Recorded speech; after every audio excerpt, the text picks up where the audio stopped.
Hey everybody, welcome back to Just Keep Parenting. Thank you for joining us this week.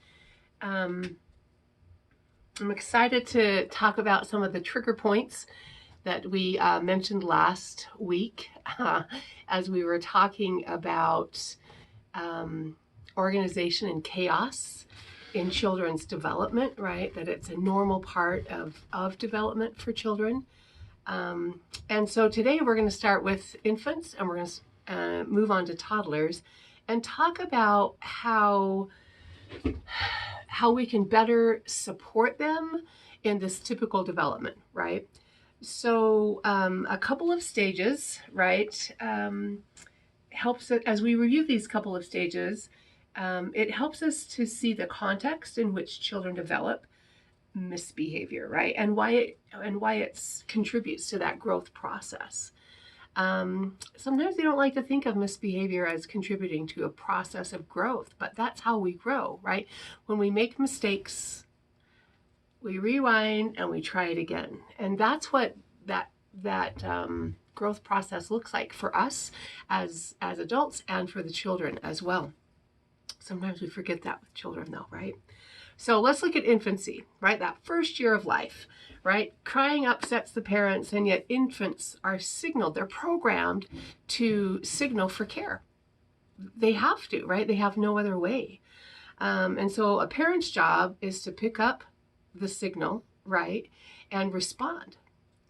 When parents respond reliably, right? They lay that first underpinning for the child's own sense of responsibility, right? So I'm responsible for something. This adult is responsible for me. We're laying the groundwork, right? If parents assume a negative motive, like this child is just trying to make me, have a bad day. This child always just cries when I'm on the phone, right? If we do that negative motive instead of assuming a positive intent, then we often misinterpret the crying, right? And everyone is happier. The child is happier. I'm happier. Right, when we attribute a positive intent to the crying, right? So, reminder that babies are incapable of scheming against us, even though sometimes we think, what, right? During the first 3 months, they have no capacity for conscious, intentional behavior. Isn't that nice to know? Those first 3 months, man, we are just all about taking care of them. So at this point, they can only react to internal feelings and external sensations, right? So if I'm hungry, I've pooped my pants, I'm tired, right? We can respond to those, right? External sensations, too much noise, it's too bright, I don't feel safe, right? After 3 months to about 10 months, they start to communicate intentionally, right? That's pretty amazing, isn't it? As we respond to the child's signals at that stage, they learn about cause and effect, right? And this later sets the foundation for connections to consequences and rules. So as early on as 3 months to 10 months, they're learning this. So the infant's developmental tasks are to send signals, to accept nurturing, to bond with an adult, and to learn that the world will respond and develop a sense of trust. So here's the irritation points that we kind of talked about last week. So one of them is failed communication, right? If a signal is sent from the baby and there's no response, the signal is intensified, right? They start to cry even louder. And fussing and crying can be irritation points for parents who are tired, overwhelmed, and the soothing isn't working. What am I doing wrong, right? So we have failed communication as one of the irritation points. The next one is face exploration. Between 8 and 10 months old, infants start to explore faces. And so they may pull the hair, grab the earrings, grab the beard, right? And we need to respond to that. We need to respond with an ouch. That hurts, right? So that they understand that, oh, this is right. My facial language should say, oh, that hurts. And my vocal cord should also say, oh, that hurts, right? I don't like it when you pull my hair. I don't like it when you pull my earrings, right? And then we attribute positive intent and teach the baby a new way of behaving. So you wanted to touch mommy, you liked the earrings, and so you were trying to grab them, right? But that hurts mommy when you do that, and you show her how. So if you want to see the earrings, then you can use your eyes to look at the earrings, and you can touch the earrings, but you can't pull them, right? If the baby continues this behavior, then you put the child down so they can't continue to hurt you. So the next one is biting or pinching, right? Because at about 12 months of age, biting and pinching can occur, right? Start to occur. And the baby's exploring and seeing how the adult reacts, right? It's that cause and effect again. So let the child know that the bite hurt and put her down, right? When you pick her up again, let her know you will accept a hug, but not a bite, right? And you're vocalizing this to them. If the biting continues, firmly separate and assertively say, look at my face. It hurts. Biting hurts. Pinching hurts. You can give gentle touches, so you're showing her how to do that, right? Show the child what you mean when you use those words.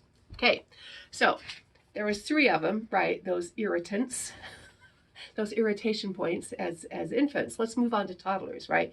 That second year of life. And I love what Bucky Bailey talks about this. She said, she just says that they are, and we all know this, right? Oh, I've got to read it because I can't remember it. It is, toddlers are a force to be reckoned with. We've all felt that, right? Most say no before they say yes, right? There's a huge cognitive leap, right, from at this age. They remember things and they make crude mental manipulations, right? So they're still not 3, but they are starting to make those mental manipulations, as crude as they may be. So they advance the development of cause and effect with what happens if, right? We've all played the game. We've all taken away something from the high chair, right, as they've dropped it a few times. So they have boundless curiosity and impressionable urges, right? They investigate, they test reality, they push against boundaries, and they learn ways to express their big feelings, right? So now they can begin to follow simple commands, and they're developing autonomy, right? So thus we see them fiddling with everything. They're growing frustrated because that independence versus dependence, I'm trying to figure that out, right? And then they throw temper tantrums.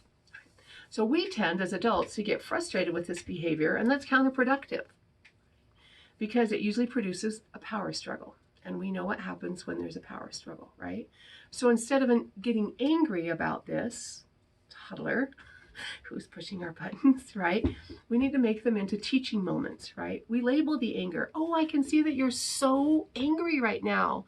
What happened? What happened that made you so angry? You seem really mad, right?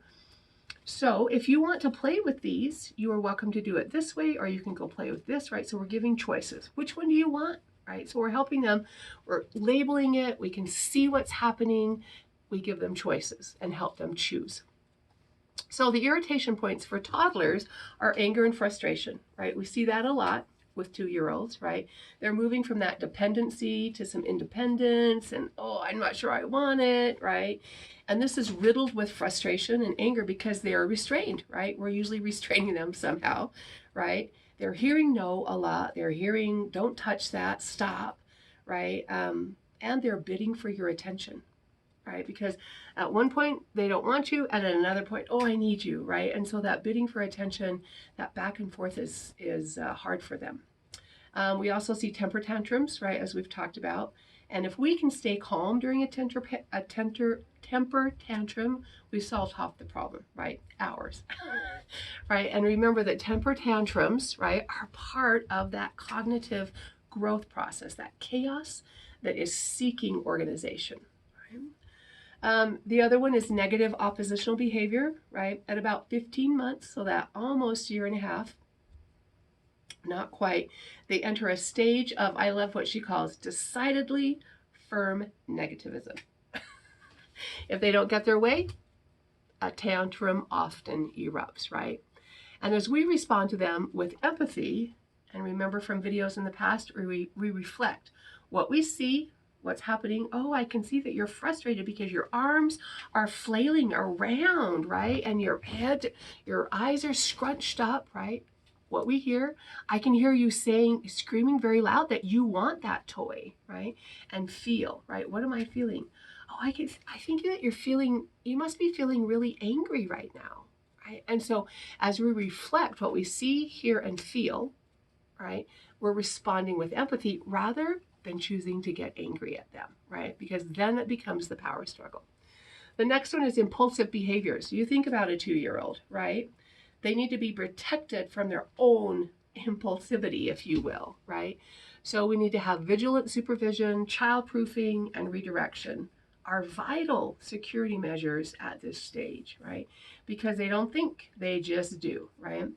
And I love this part where it says visual triggers typically override auditory systems, right? So if I'm triggered by something, if I see something that I want, I'm going to go get it.